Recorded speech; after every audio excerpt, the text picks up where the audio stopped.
Good afternoon. I am Andrea Chisholm with the Midday News. Special welcome if you're watching on onespotmedia.com. A reminder as well that you can download our One Spot Media app in the Google Play Store or the App Store. That's the number 1 followed by the words Spot and Media. Businesses in Balaclava, St. Elizabeth have been forced to close their doors for the third consecutive day following heavy rains on Monday. Trees, stones and other debris blocked some of the areas. Residents say over the years, the community is often flooded when it rains and the problem still persists. One business operator who was affected gave his account of the events.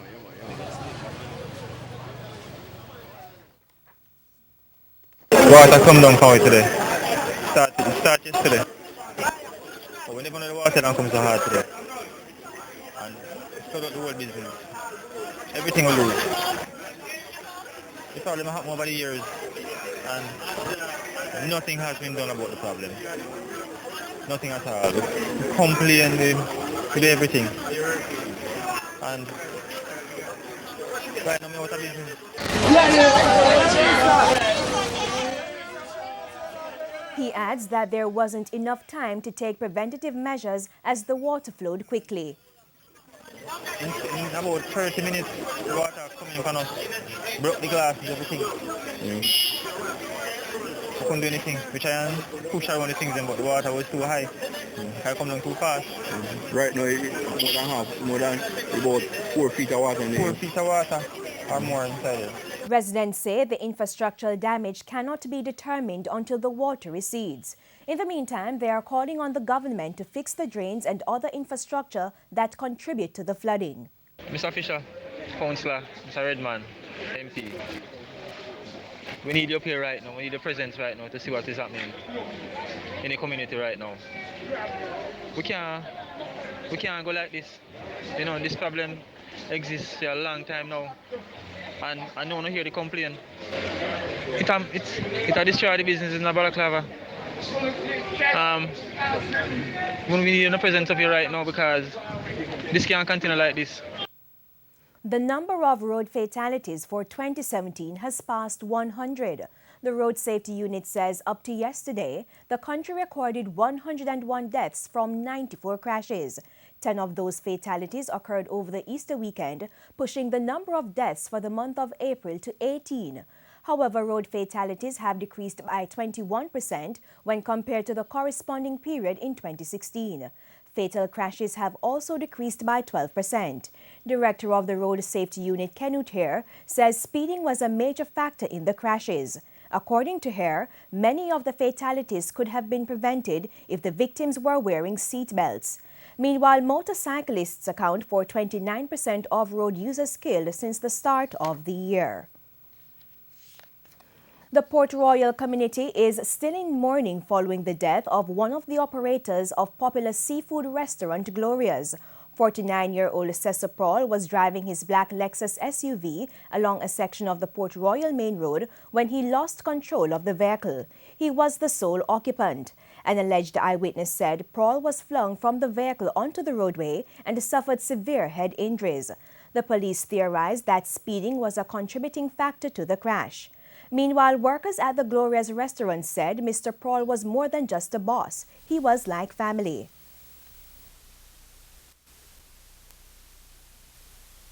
Clarendon Police. To lose words cannot explain. I've got family member die and I've never felt the way that I felt about him yesterday when I heard that he died. Believe me, I can't find words to explain. The whole work group, sisters, brothers, nephews, nieces, the whole community felt it's like a storm passed through. The Clarendon police say a man held in connection with the murder of 2 teenage boys in the parish last week was released yesterday after being questioned. Head of Operations Superintendent David White said the man was released after being questioned in the presence of his attorney. The cops are, however, making steady progress in the probe in the case. 19-year-old Richard Blake and his 16-year-old brother Ricardo Blake were shot dead last Thursday when gunmen opened fire on their home in Sandy Bay. Police say the gunmen were searching for a relative of the deceased who reportedly stole a gun from them. Lawyers representing Tesha Miller will be going back to court today to have him released from custody. Miller pleaded guilty on Tuesday to breaches of the Immigration Act following his recent capture in the Bahamas. He was fined the maximum of $100. However, the High Command said he's still wanted for questioning in relation to gang activities. TVJ News spoke with his attorney, Bert Samuels. We thought that he would have been released because the judge had asked both at the habeas corpus hearing and this morning whether other charges were pending against Mr. Miller, and we were told no. To our surprise, he paid the fine, thought he would have been able to walk out of Halfway Tree a free man, and they have on his card that they are investigating gang-related matters, and that is a total shock to all of us. So we are going back to court in a fresh habeas corpus. We want to go back before the court to say that the police are in breach of the Bail Act, which says a person shouldn't be held beyond 48 hours without being charged or brought before a court. Miller is to be questioned in relation to a series of murders and shootings in the Spanish Town St. Catherine area last year. More than 100 persons have been killed in the violence. Justice Minister Delroy Chuck says the West Kingston Compensation Committee is looking at the estates of those who were killed. The committee is chaired by former President of the Court of Appeal, Justice Seymour Panton. They have over almost 1,000 files that they're dealing with. Sadly, they find a fair amount of duplication, where you might have two persons from the same household claiming separately, and therefore they have to make sure there's no duplication, and then they have to fit that against. Some of persons have got some compensation already, so if they've got compensation already for, say, damages to their fridge or television, then that has to be taken into consideration as to what more should be made available to them. Senator Mark Goulding has weighed in on suggestions that Jamaica should hold a national vote to decide whether they should change the Buggery law. Prime Minister Andrew Holness indicated that the issue could be put to the people at an appropriate time. Subjecting that to a referendum type process is not something I think would be a good idea, because I suspect that, again, it would suffer from the politicization which is inevitable, especially on such what I call a hot button issue on which people have deep feelings. I think the government needs to decide whether it wishes to move forward with an amendment to that legislation or not. And our position had been that Parliament should have a conscience vote on that. Jamaica now has access to $170 million through the International Monetary Fund IMF should the need arise. This as the country was given a passing grade for measures taken to reform the economy under the precautionary standby agreement. However, in making the announcement via video conference on Tuesday, the IMF mission chief to Jamaica, Dr. Uma Ramakrishnan, noted some areas of concern. These included negotiating for public sector workers, which must have salaries and wages at 9% of GDP by March 2019. I think the path needs to be agreed on with the unions on how to reach that 9%, because the 2-year wage negotiation that is going to happen will cover the 2-year period in which this 9% will have to be reached. With drought conditions affecting some farmers across the island, the government says it's working to provide them with more efficient irrigation systems. Minister without portfolio in the Ministry of Economic Growth and Job Creation, Dr. Horace Chang, says that will be done over the next 5 years. He was speaking recently at the Montpelier Agricultural Show, where he underscored the importance of agriculture to Jamaica's economic growth. We have indicated publicly agriculture, tourism, and services are the 3 sectors of the economy that can grow the country at the fastest rate, creating jobs, good quality jobs, and creating an economy in which Jamaicans can find employment and really enjoy some level of prosperity. And it's that time again where we look at what's coming up in this evening's health report.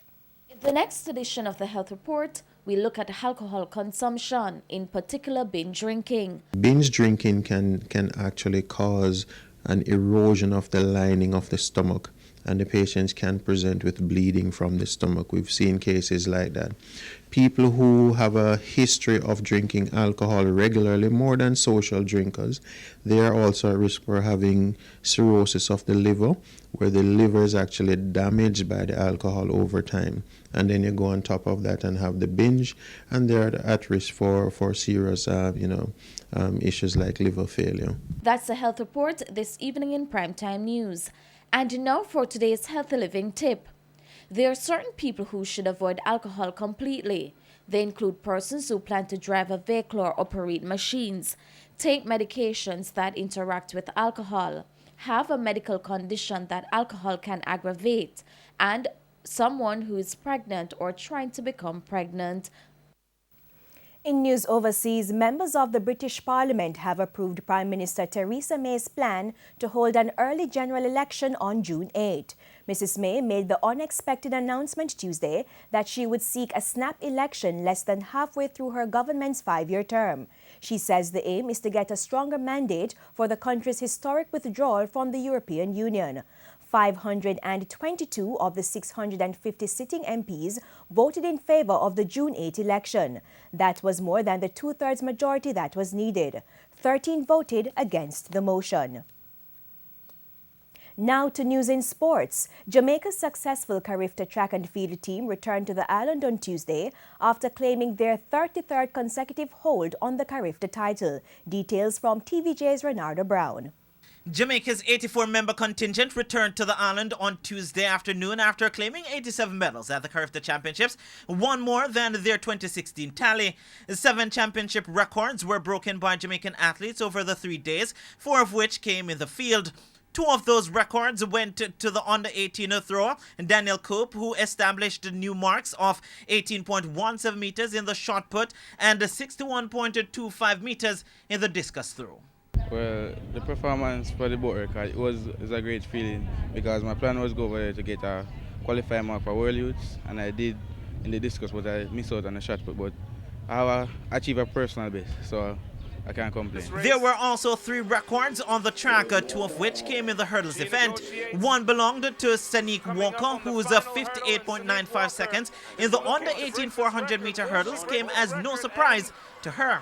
Well, I'm not surprised because I wanted to break the record from last year, but unfortunately I didn't, so I came back and I said I wanted to take it this year. The other came in the boys' under 20 4x400-meter relay, where Jamaica finished second behind Trinidad and Tobago, but in controversial fashion. From I came straight and I went into the entry. The guy came over into the entry and he was hitting in my hand, and about 20 meters out, when he actually, like, the stride came exactly in front of me, so I got half balance and then I lose my balance, but everything happened for a reason.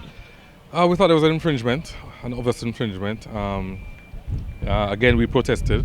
We all protested, including even Dr. Warren Blake, because we thought fair was fair, and we thought that he was definitely prohibited from getting around him. And also they also threw it out. And the debate about the Austin Celia Award once again resurfaced, with no Jamaican winning the accolade since Ewan Blake in 2007. It was no different this year, with Glenn Kunst of Curacao being given the nod for his effort in the boys under 20 pole vault event. They said they give to the most outstanding performance at the meet, and the person who they chose, the athlete from Curacao, had a lot going for him. He really destroyed the pole vault record, moved it from 410 to 475, in a record which has been intact for many years. Plus, he was the home crowd.